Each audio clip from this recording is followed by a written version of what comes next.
Edward Bishop was born in a small, struggling farming community in eastern Oregon, where his family's story was anything but idyllic. His father, Alistair, had inherited a modest parcel of land from his grandfather. With a burst of youthful optimism, Alistair convinced his wife, Marlene, to move there and build a life as farmers. Unfortunately, farming wasn't Alistair's calling. The only things he managed to cultivate were debts and frustration. Eventually, he left Marlene for a waitress from a bar, one not too different from the one Edward found himself sitting in now. Marlene, unwilling to stay in a dead-end situation, took 7-year-old Edward and moved to Portland. She divorced Alistair but chose to keep Edward's surname as a reminder of his father's legacy, for better or worse. In Portland, Marlene took a job as a receptionist and administrative assistant at a downtown bank to make ends meet. Determined to pursue her lifelong dream of becoming a nurse, she enrolled in classes at PSU, balancing work, study, and motherhood with quiet resilience. Unfortunately, life had other plans. When Edward was 10, tragedy struck. On her way to work one morning, Marlene's car was broadsided by a truck on the bridge. The impact sent her vehicle over the railing and into the water below. It took a full day to recover her body. She hadn't been wearing a seatbelt. Just like that, her life was over, and Edward's world was turned upside down. With no immediate family to take him in, Edward was thrust into the foster care system. For the next 7 years, he drifted through a series of homes along the Portland-Salem corridor, each one more temporary than the last. Stability was a distant dream. He developed a knack for survival, though it often got him into trouble. Fights became routine, and petty thefts added to his growing reputation as a troubled kid. It all reached a breaking point when Edward turned 17, forcing him to confront the path his life was hurtling down. Ever since the death of his mother, whom he had loved deeply, Edward had felt alone and empty. In an attempt to fill that emptiness within himself, he joined various gangs and took to the lifestyle like a duck to water. It didn't fill the emptiness, didn't even come close, but while he was with them, he could pretend like he was part of something larger, something beyond himself. The criminal acts, the drugs, the stealing of merchandise, none of that stuff was all that important. It was merely the outward show of solidarity you took away with you. Yeah, man, we're together in all this, and we always will be. It wasn't the acts themselves that were important, it was the spirit behind them. Doing things as a gang, and getting away with it, drawing the bonds of loyalty and solidarity even tighter. Well, that's what he told himself anyway. Even though his less than educated mind couldn't articulate the concepts, that was what he felt. Until he was 17. He and the guys had decided it would be a good idea to burn down the police station. Not a smart move, in retrospect, but hell, what the hell, it'd be a blast, right? Well, the cops that caught them didn't see the humor in the situation, so they were all packed up and sent off to jail until they were 21. Jail taught him things. It wasn't at all like in the movies, but it wasn't that great either. Edward quickly got status, and he got respect when word got out that he was in there for burning down a police station. He did his time, got out with a few scars, and started bumming all over the Pacific Northwest looking for odd jobs. Edward always laughed when he saw stories in the paper about work being hard to find, and when he saw stories on the news about the unemployment rate being so high. Jobs were all over the place. The real problem was that nobody wanted to get their hands dirty doing them. Edward might have been a criminal, but he wasn't averse to hard work, not at all. Hell, he liked spending money as much as the next guy. So, it was over to eastern Washington to pick apples, up to Seattle to work in the fish market, down to Pendleton to work on the ranches, lots of dirty back-breaking work, but it was honest work, and he always had some cash. And he laughed at all the out-of-work, white-collar idiots who bitched and moaned on the TV about there being no work, while he nursed blisters on his hands from digging fence post holes. That carried him for the next 10 years, right up until about 1995.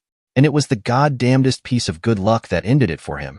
He was walking along a country road in central Washington and had come across a damn fine-looking sports car stranded on the side of the road.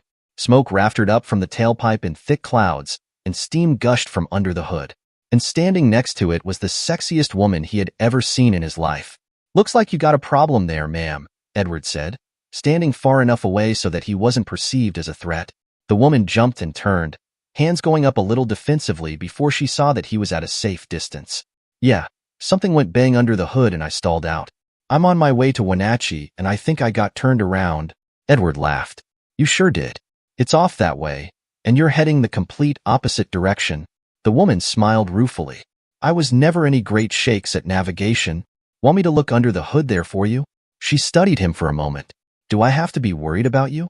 "Not today," Edward said, trying to look harmless. Not easy when you're a big bruiser with red hands and 3 days' growth of beard, but he did try, and it seemed to work because she eventually let him look under the hood. To cut a long story short, he fixed her broken pistons and she fixed his wandering life. All those years on the road had made Edward fairly well acquainted with the female body and all its wondrous permutations, but nobody turned over his motor like Laura Parker did. They dated for a year before they got married. She was insatiable. Laura's father owned a construction company and, in an ironic twist of fate, it turned out that Edward had done work for one of Old Man Parker's crews before, and they told the old man that he was reliable and always got the job done. So, Edward hired on there, first as a plain old carpenter, and then later as a foreman, and later still he was helping expand the business in the front office. He and Laura married a year after that initial meeting on that dusty road, and they never looked back. Things coasted along for the next 10 years.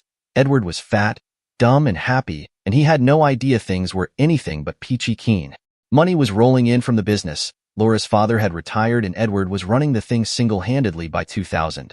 And they were trying for kids, but not having much luck. And then an overheard conversation changed it all. Now, sitting at Sammy's Roadhouse and nursing his beer, Edward thought back to the day, just 2 days ago, when he first realized his Laura was a cheating 304. It was an ordinary day, as so many days when momentous events occur are. Edward got up, made love to his wife, had his shower, drank his coffee, kissed his wife goodbye, and headed for the office tower his construction business was based out of. It had sure come a long way from the old rundown trailer it had started out in. Things went along until about 10 in the morning when Edward got up to get a cup of coffee from the break room. He was just about to step through the door when the sound of his wife's name stopped him cold in the hallway. "Does Edward know about Laura?" came the voice of Jim Fredericks, a roofer Edward worked with. A laugh. "Not hardly. You think he'd put up with it if he did?" answered Ralph Billings, one of their subcontractors. "Good point. So, who's she doing now?" "I think she's got Jack Sullivan over tomorrow. Boss says he's going out of town to Portland." Another laugh from Ralph. "Boy, I sure wouldn't like to be Laura or Jack tomorrow if Edward ever found out." Turning, Edward left on a gale of their shared laughter and went back to his office, coffee forgotten. His wife was cheating on him, had apparently been doing it for a long time. At that moment, Edward was numb. He sat there behind his desk with his head in his hands, staring at the desktop. Then, slowly, all the questions started running through his head. How could she do this to me? What's wrong with me? Am I that bad a lover that she needs to find it elsewhere? Does our marriage mean nothing to her? How could she toss 10 years of marriage down the crapper without a thought? Then the anger came. She wanted to play around? Well, fine then. But she would have to pay the consequences. It was then that the germ of the plan began to form in his mind. A slow smile came across his face. Yes, things would be different in the Bishop house soon. Very soon indeed. Edward finished off his beer, threw a tin on the bar, and got up and headed for the door. He had an appointment to keep at his house. It was 4:30, and he was supposed to be in Portland until tomorrow, meeting with potential investors at the Embassy Suites. He had called Paul Richardson that morning and got him to go in his place. Paul was his executive assistant, as well as his partner in the business, and would be more than happy to prove his worth on this money-finding trip. Meanwhile, Edward did all the usual things a cucked husband did: emptied the savings account, cashed in the CDs, and empties the safety deposit box. Luckily, they had a prenuptial agreement, or Laura would get half the business. Just to be sure, he got a copy of that too out of the office safe and planned to include it in the divorce papers. Then he had gone to Sammy's and sat and drank, and contemplated his plan. Laura Bishop sighed contentedly as Jack Sullivan's lips grazed over her. "Nobody does me like you do," she murmured into his thick hair. "Never mind all that. I want you now," Laura said, pulling him up. Jack grinned. "Your wish is my command, my little married 304. But before he could do anything, there was an ominous crunch. Sound, and the voice of Edward Bishop said, "Well, isn't this cozy?" from the doorway. Laura shrieked and fell off the bed. Jack stood shocked. He spun around and lost his balance, falling off the other side of the bed. He looked ludicrous, like a turtle on his back. "Seems my loving wife has been very naughty indeed," said Edward in a calm, almost gentle voice, advancing into the room with a 10-gauge shotgun cradled in his hands, pointed straight at Jack, who was frantically trying to scramble off the floor and cover up his nakedness at the same time. "Edward, it isn't what you think." "Be quiet, Laura," Edward said in his new calm and gentle voice, not looking at her, but gaze trained steadily on Jack, who was standing, back against the wall and hands over his crotch. cringing away from the barrel of the shotgun, which looked roughly the diameter of a drainpipe. But Edward, I said be quiet, Edward said in his calm and gentle voice. You'll get your turn soon enough, my darling wife. It's time for me and old Jackie here to have a serious discussion now. What are you going to do? Edward ignored Jack's question and continued to stand there, cradling the shotgun and looking at him interestedly, like he was a new bug on a microscope. You like to screw other men's wives, he said conversationally, as if he had said something of no more importance than it's going to rain today. It wasn't my idea, Jack babbled. She came on to me and, you like to screw other men's wives and it makes you feel like a right old tomcat and lady killer, doesn't it, Jackie old chum? Makes you feel like you still got the stuff. Makes you feel like you still got what it takes. Isn't that right, my good little buddy? Jack said nothing, but continued to stare at the gun. Edward deliberately moved his hand to the trigger. Yes, yes, whatever you say. Jack screamed, a jet of urine spurting out of him. Well now, that's good, said Edward, still sounding conversational and ignoring the small puddle at Jack's feet. And you could have gone right on feeling that way, except you picked the wrong man's wife to screw, my friend. Edward, please, can't we talk about this? Laura asked, huddled in a trembling heap on the side of the bed. One more time, Laura, be quiet or I'll gag you, Edward said, still not looking at her. Now, you like to screw other men's wives. We already established that, Edward said, still addressing a trembling Jack. But you also like to screw other men's wives, and especially my wife. I can't let that go unpunished, good buddy, Edward said. The tone was regretful, but Jack could have sworn he saw sadistic glee floating in the man's eyes. Walk with me, Jack old buddy. And Laura, you sit right there and don't move. You're in enough trouble already. You mind me now. Laura didn't answer as Edward led Jack out the bedroom door, but continued to sit there as directed. Edward thought he would have to carry Jack. His knees were shaking so bad. He could almost feel sorry for the son of a bitch, had he not caught him doing what he was doing. He prodded Jack into the kitchen, where there was a coil of chain and a pair of handcuffs dangling from a ring bolt in the wall.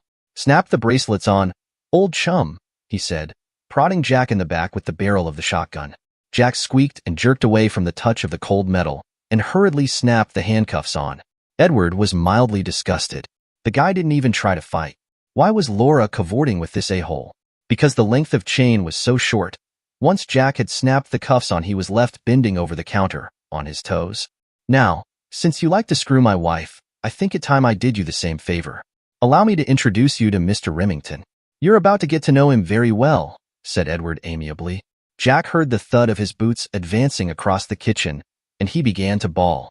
Please, Mr. Bishop, I'm sorry, please don't do it, he blubbered, snot and tears dripping onto the counter. Edward ignored him, but allowed a slight grimace of distaste to cross his face. God, what a chicken. Jack began whipsawing wildly, trying to break the hold the cuffs had on him, but succeeded only in banging his face on the counter. He glanced fearfully over his shoulder and saw Edward looming up behind him, the shotgun glistening in his hands. The barrel looked bigger than a drainpipe now. It looked like a light pole aiming for his butt. And then, without a word, it went in 3 inches. Jack screamed. He screamed very loudly indeed. It withdrew and slammed him again, eliciting another scream. Blood glistened on the end of the barrel as Edward slammed it in one more time. You like screwing my wife? He said into Jack's ear, his hot breath sounding like a bull getting ready to charge. How do you like it, my good little friend? Is Mr. Remington taking good care of you? Is he? Jack screamed and cried, and Edward grinned. His face hanging over Jack's shoulder reflected in the gleaming pots in front of him like a Halloween mask. Jack prayed for it to be over. The pain was excruciating, and he just wanted it to stop. Mercifully, it did. Edward withdrew the shotgun barrel and stood back, studying Jack dispassionately as he hung from his now bleeding wrists and sobbed. Like that, old buddy? Like getting screwed? Is it as marvelous from the other end as you seem to think it must be? She asked for it. Honest she did, Jack whimpered. Edward ignored this. You're going to think twice about screwing another man's wife. Isn't that right? Yes, whatever you say, Edward, Jack said, now seeing a ray of hope for getting out of this alive. Well, that's fine then, said Edward. But you still have one more lesson to learn, my friend. Please, let me go, Edward. I'll leave town, lick your shoes. Whatever you say, just let me go. Oh no, we're not done yet. You still have to learn, Edward said soothingly, as though talking to a child. He came around and unlocked the handcuffs, not troubling to stay out of Jack's reach. The little a-hole wouldn't do anything.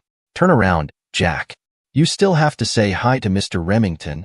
Jack turned. The pain was now secondary to his fear. He was sure he was about to die. The shotgun barrel loomed in front of him. Open your mouth. Now. Trembling more violently still, Jack opened his mouth and Edward slid the barrel in. Jack nearly vomited, but held it in. He was sure mild-mannered Edward Bishop had gone insane, and he didn't want to do anything else to provoke him. So, he closed his eyes and held on to the counter behind him. Open your eyes, Jack. Open them now, Edward said, almost crooning. Slowly, Jack opened his eyes.